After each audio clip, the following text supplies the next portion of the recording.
Est-ce que l'amitié homme-femme est possible quand on est en couple? Selon moi, c'est très possible et c'est très même bénéfique. Je m'explique.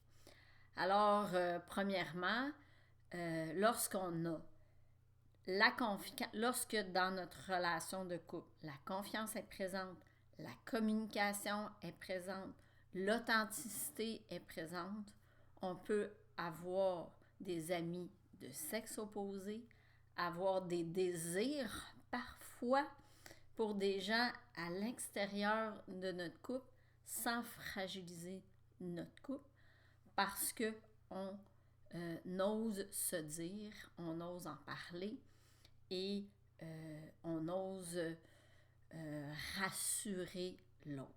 Bien sûr, ça c'est dans le meilleur des mondes quand notre relation va super bien. Quand notre relation bat de l'aile, quand nos désirs ne sont pas comblés, quand nos besoins ne sont pas comblés, quand la jalousie s'installe. La jalousie s'installe parce que on peut sentir parfois un manque de respect, on peut sentir de l'insécurité et très souvent, lorsque on sent toutes ces émotions désagréables-là, c'est que la communication n'est pas authentique, n'est pas vraie entre les deux partenaires et qu'une des deux personnes ou les deux personnes souffrent d'insécurité. Et ce n'est pas toujours à notre partenaire de nous sécuriser, on doit aussi apprendre à être autonome par rapport à nos besoins. Il ne faut pas oublier non plus que souvent, ce que les gens disent, c'est que justement, on ne peut pas avoir une personne de sexe opposé comme ami lorsqu'on est en couple. Donc, j'imagine que tu es un homme, que tu es en couple avec une femme dans la majorité des temps, la majorité des situations, mais on s'entend, on sait qu'il y a des hommes qui sont en couple avec des hommes et il y a toutes sortes de... Je sais que l'hétéronormativité prend la plus grande place dans notre société. C'est la majorité, mais on sait que il y a des contextes différents. Alors, je vais y aller avec l'hétéronormativité. Donc, la norme, imaginez que vous êtes en relation avec une femme et vous faites une amie femme. Sauf que, encore là, donc, ce qu'on a peur, c'est de tomber amoureux ou avoir des désirs pour l'autre personne en dehors de notre relation. En même temps, aussitôt qu'on est en relation, la connexion de désir ne s'éteint pas. Donc, c'est tout à fait possible et que même ça peut arriver très souvent d'avoir des désirs pour une autre personne. Alors, qu'est-ce qu'on fait après avec ces désirs-là?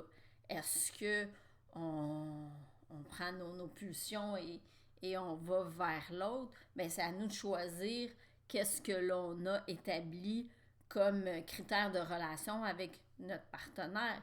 Est-ce qu'on a établi que c'était une relation monogame exclusive? Si oui, si vous avez pris cette décision-là ensemble et que cette nouvelle amie remet en doute cette décision que vous avez prise avec votre partenaire, bien, il faut ouvrir la discussion. C'est essentiel. C'est sûr que c'est pas toujours facile. Il y a des peurs qui peuvent s'installer si je parle à ma partenaire de mes désirs que j'ai pour une autre personne. Est-ce que elle va me quitter? Est-ce qu'elle va sentir le rejet? Est-ce qu'elle va se mettre à douter de moi? Est-ce qu'il va y avoir de la jalousie? C'est sûr que c'est toutes des choses que l'on peut craindre si on ouvre une discussion là-dessus. Et en même temps, si on fait toute notre vie l'autruche, puis on fait comme si ça se passait pas, si ma partenaire comble tous mes besoins et mes désirs, ça va bien. Le jour où ça va un petit peu moins bien avec ma partenaire et que elle ne me touche plus. Ça fait des mois et des semaines que je ne me sens pas désirée, que si je veux des relations sexuelles avec elle, c'est toujours moi qui dois faire le premier pas. C'est sûr que s'il y a une autre personne qui arrive dans le décor, ben ça vient un petit peu compromettre toutes nos belles promesses que l'on s'est fait. Alors oui, on peut sauter la clôture puis on peut aller vers nos désirs et vivre un paquet de culpabilité ou on peut ouvrir la discussion avec notre partenaire de façon franche et honnête, dans la bienveillance, à des bons moments. Je crois que tout se dit, il faut juste apprendre comment le dire, comment utiliser les mots. Mais je crois sincèrement que d'être vrai et authentique avec nous-mêmes d'abord et avec la personne avec qui on vit, c'est ce qui fait des belles relations équilibrées et c'est ce qui fait qu'on a le sentiment de réussir notre vie et notre vie de couple. Si la jalousie s'installe au sein du couple, si il n'y a plus de communication, si le doute s'installe constamment, ben c'est peut-être le temps de remettre en question notre relation. Alors, la communication restera toujours la clé pour réussir le couple, une communication bienveillante et consciente. Et pour ça, ben souvent, il faut aller apprendre, il faut aller se chercher des outils parce qu'on n'a pas appris comment bien communiquer et comment développer l'écoute active, l'empathie, tout ça. C'est des outils qui aident à avoir une communication authentique et oui, d'avoir des belles relations amicales avec des personnes de sexe opposé. Ce que je voulais en venir aussi tout à l'heure, c'est que l'attirance sexuelle, on le sait tout, c'est sur un continuum. C'est Kinsey qui disait ça. Entre l'hétérosexualité et l'homosexualité, ben, il y a la bisexualité et en fait, il y a 6 nuances de gris, je dirais, sur l'orientation sexuelle. Alors, c'est très possible que vous êtes un homme, par exemple, et que vous êtes attiré autant par une femme que par un homme. Donc, ça deviendrait aussi inacceptable d'avoir des amis d'hommes, des amis hommes. C'est insensé.